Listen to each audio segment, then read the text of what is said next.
Frisco, The Secret History, a podcast by Knox Bronson.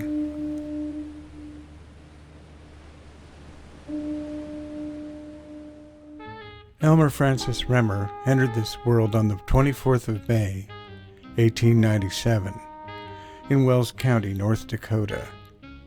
In his 20s, he played professionally for the Canton Bulldogs in Ohio, one of the dominant teams in the nascent National Football League. He played alongside some of the legendary figures of early football, such as Jim Thorpe, in that rough-and-tumble era of the game. Considered the black sheep of his family, he drifted west after football into the world of professional gambling, eventually getting hired to run the infamous Cal Neva Lodge on the California-Nevada border at North Lake Tahoe in 1935. The Cal Neva laundered money for bank robbers and racketeers.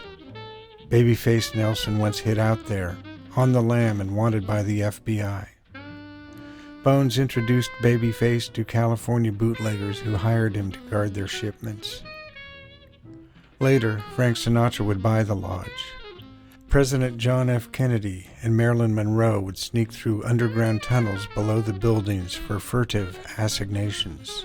Toward the end of World War II, Bones sold the Cal Neva, over which he had assumed control, and made his way to San Francisco with $1 million stake, the equivalent of $16 million today.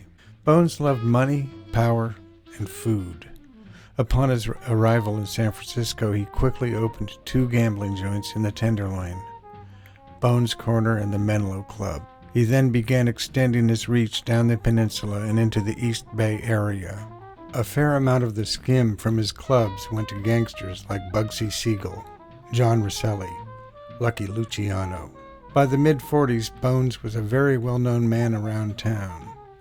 Nick the Greek and Ty Thompson, the inspiration for Damon Runyon's Sky Masterson character in Guys and Dolls, played for high stakes at the Menlo Club.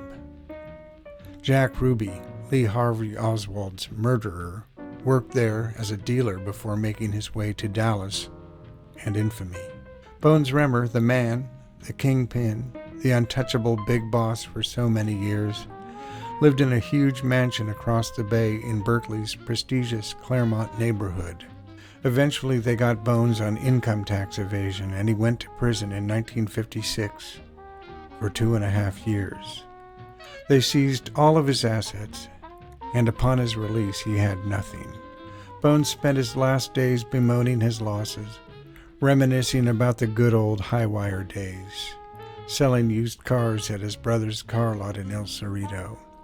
In 1963, he died at the age of 65 due to complications from a surgery. He is buried in an unmarked plot in the Mountain View Cemetery in North Oakland. We will learn a lot more about Bones and his adventures, along with his cohorts, in future episodes of Frisco, a listener-supported podcast. Join us on Patreon for free at patreon.com/Frisco. Free members receive all regular podcasts. Paid tier members will have access to bonus episodes, ebooks, booklets, prints, and more.